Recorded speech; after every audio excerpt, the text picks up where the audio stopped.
దొండకాయ పచ్చడి చేయడానికి కావాల్సిన పదార్థాలు దొండకాయలు, పచ్చిమిర్చి. ఈరోజు స్పెషల్ దొండకాయ పచ్చడి. సో టేస్ట్ అయితే ఏ క్లాస్ ఉంటుందండి. సో ఇలా కొన్ని ఇప్పుడు మనం ఎన్నైతే తీసుకున్నాము 7 దొండకాయలు తీసుకున్నాము. దానికి కారానికి తగ్గ 3 పచ్చిమిర్చి.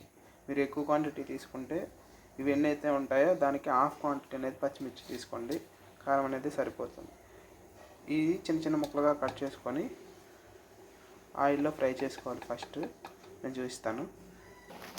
ఇలా కట్ చేసుకున్నా పర్లేదు, ఎందుకంటే మిక్సీలో మనకి మెదుగుతాయి. సో ఇలా దొండకాయలను పచ్చిమిర్చిని ఇలా కట్ చేసుకోవాలి. కట్ చేసుకున్న తర్వాత ఇప్పుడు స్టవ్ ఆన్ చేసుకొని కళాయి పెట్టుకొని కొంచెం ఆయిల్ యాడ్ చేసుకోండి. జస్ట్ లైట్గా ఫ్రై చేయాలి, పచ్చివాసన పోవడానికి, అంతే సరిపోతుంది. మనం తాలింపులోకి ఎంతైతే ఆయిల్ వేసుకుంటామో అది సరిపోతుంది. సో ఇప్పుడు మనం కట్ చేసుకున్న దొండకాయ పచ్చిమిర్చిని యాడ్ చేసుకోవాలి. పచ్చిమిర్చిని అయితే యాడ్ చేస్తాం. ఇది కొంచెం లైట్గా ఇట్లా తిప్పుకుంటూ ఉండండి, ఎందుకంటే మాడిపోకుండా ఉండడానికి.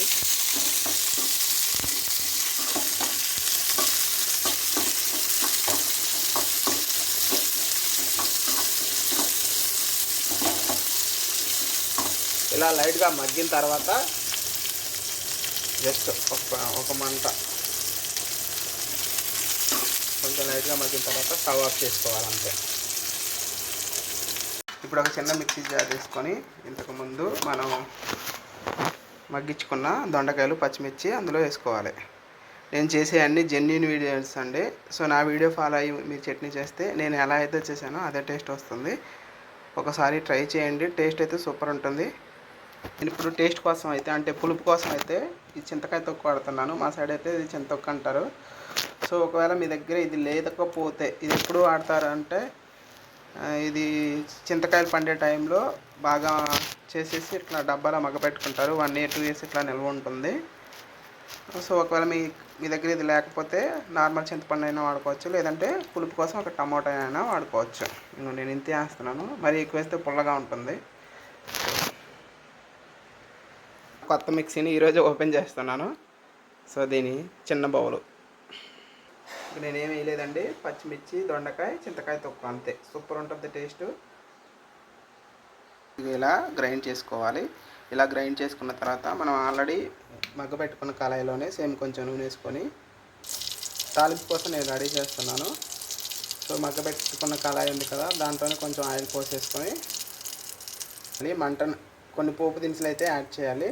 మంటను అయితే లో ఫ్లేమ్లో ఉంచి చేసుకోవాలి, లేదంటే పోపు దినుసులు మాడిపోతాయి. ఇది కొంచెం వేగిన తర్వాత మనం మిక్సీ పట్టుకున్న చట్నీ ఉంది కదా, అది అందులో వేయాలి.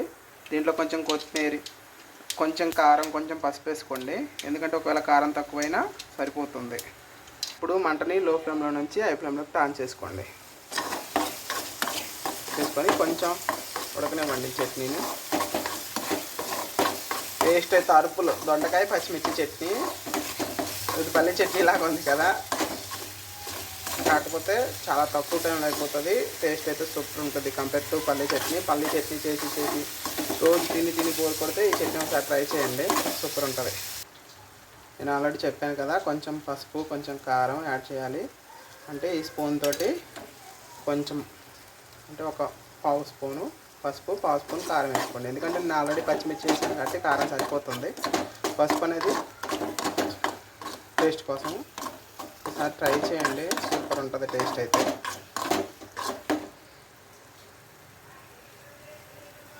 నేను కొంచెం ఆయిల్ కూడా యాడ్ చేసుకున్నాను, ఎందుకంటే నాకు ఆయిల్ తక్కువ అనిపించింది.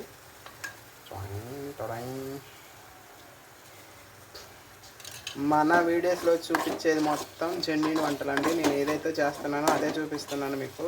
సో పక్కన వాళ్ళలాగా, వేరే వాళ్ళలాగా నేనైతే డూప్ అనేది చేయట్లేదు. సో నాకు టేస్ట్ ఎలా వస్తుందో అలానే చెప్తున్నాను. నాకు నచ్చిన వంటలే నేను మీకు చూపిస్తాను, ఎందుకంటే నాకు అన్ని వంటలు రావు. కొన్ని స్పెసిఫిక్ వంటలు, అంటే ఈజీగా అయిపోయే వంటలే వచ్చు. సో అవే చూపిస్తున్నాను. టేస్ట్ అయితే ఏ క్లాస్ ఉంటుంది.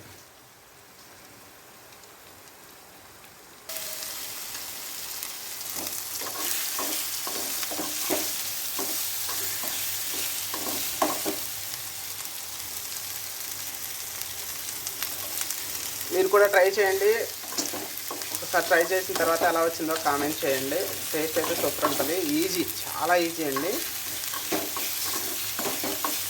ట్రై చేయండి. పల్లి చట్నీ బదులు ఇది ట్రై చేయండి. దోశల్లోకి, ఇడ్లీలోకి, అన్నంలోకి సూపర్ ఉంటుంది. మరిన్ని ఇంట్రెస్టింగ్ వీడియోస్ కోసం మన ఛానల్ని సబ్స్క్రైబ్ చేయండి.